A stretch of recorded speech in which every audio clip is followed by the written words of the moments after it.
녹지 않았다. 우리가 못 녹인 거죠. 나는 여기에 필러 한 번도 한 적이 없다. 그거 이동 아닐 거예요. 처음부터 거기 넣었을 거예요. 코필러 한 번 잘 해놓으면 정말 소개로 엄청나게 오세요. 그래도 저는 수술한 코가 더 이쁘더라고요.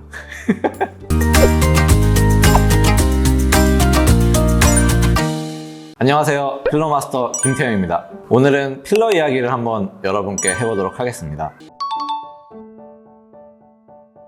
그러니까 필러를 여기서 지칭을 할 때 HA 필러, 히알루론산 필러가 있고 비히알루론산 필러가 있잖아요. 원래 비히알루론산 필러를 우리가 안 녹는 필러라고 지칭을 했던 거고, 이 안 녹는 필러는 녹일 수 있는 약이 없어서 안 녹는 필러다 이렇게 얘기를 했던 거죠. 안 녹는 필러도 사실은 시간이 지나면 이제 다 대부분 녹는다고 우리가 알고 있고, 히알루론산 필러들은 더 유지기간이 짧아가지고 금방 없어진다 이렇게 우리가 이제 알고 있던 영역이었죠.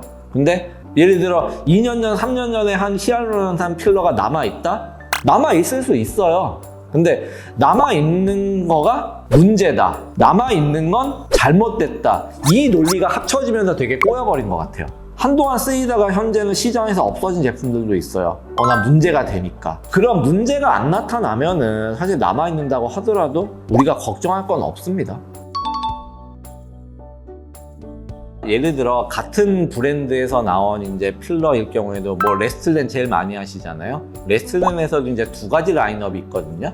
나샤 라인업이 있고 OBT 라인업이 있고 완전히 물성이 다른 필러예요. 그리고 나샤 라인업도 여러 가지 소프트한 필러부터 하드한 필러까지 있고, OBT 라인업도 이제 소프트한 필러부터 하드한 라인업까지 있단 말이에요. 얘네를 똑같이 녹이는데 예를 들어 녹이는 한 병을 썼어요. 똑같이 녹지 않아요. 그러면은 어떤 제품인지를 알면 또 어떻게 녹여야 되고, 또 이럴 때는 녹이는 약의 용량을 어떻게 써야 되고, 이게 다 똑같이 녹지가 않거든요. 그거를 모르는 상태에서 내가 제대로 이거를 못 녹인 건데 녹지 않았다. 우리가 못 녹인 거죠. 의사가 못 녹인 거죠.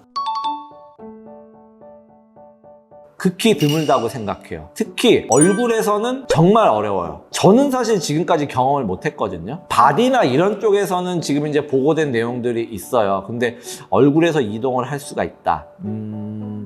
저는 사실은 제대로 시술했을 때는 불가능하다고 생각을 합니다. 보통 이제 환자분들 필러가 이동한 것 같다고 해서 오는 경우에는 필러가 다 없어져서 이제 오시는 경우가 저는 대부분이에요. 예를 들어 눈밑을 넣었어요. 그럼 여기는 빵빵에 올라갔다가 여기 다시 없어지면 여기만 불룩해 보이죠. 그럼 필러 일로 갔네. 아무리 만져봐도 만져지는 건 없어요.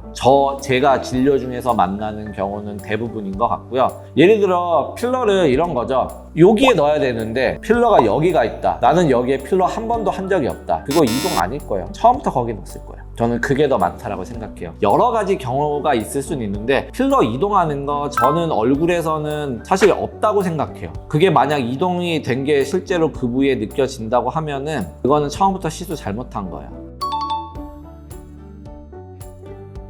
코필러 계속 하다 보면은 딜레마가 와요. 그러니까 이거 언제까지 계속 해야 되나? 되게 간편하게 만족스러운 결과를 순식간에 만들 수 있다는 장점이 있거든요. 의사 입장에서도 코필러 한번 잘 해놓으면은 정말 소개로 엄청나게 오세요. 그래도 저는 수술한 코가 더 이쁘더라고요.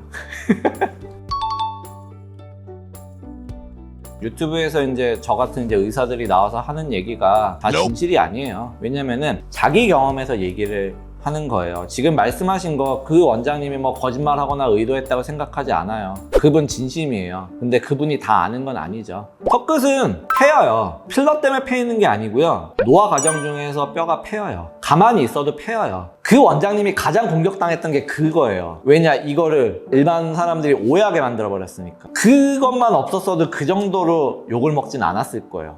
그건 사이언스를 살짝 져버린 거고, 근데 그게 믿음이 있으신 거거든요. 근데 그거 남 탓한 거잖아요. 필러 탓한 거잖아요. 필러 잘 모르니까. 자, 이렇게 얘기할게요. 턱끝에 어쨌든 모양을 만들어야 돼요. 그럼 턱끝의 모양 만드는 건 저는 세 가지밖에 없는 것 같아요.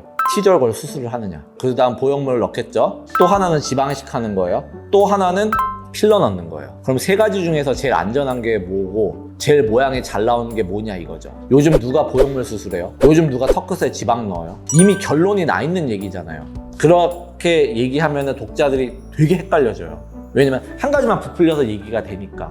반대로 저는 수술 얘기 그렇게 안 해요. 왜냐면 제가 수술 잘 모르니까. 그리고 그거에 대해서 제가 하지 않는데 그 정도를 얘기하면 저는 안 된다고 생각하거든요. 우리 유튜브 보시는 구독자분들이 필러에 관해서 궁금한 점이 평소에 있으셨을 것 같은데요. 그거에 대해서 한번 제 생각에 대해서 말씀을 드렸고요. 지극히 제 개인적인 생각이라는 거 이렇게 알아두셨으면 좋겠고요. 그래도 조금이라도 도움 되셨으면 좋겠습니다. 이상 필러 마스터 김태형이었습니다.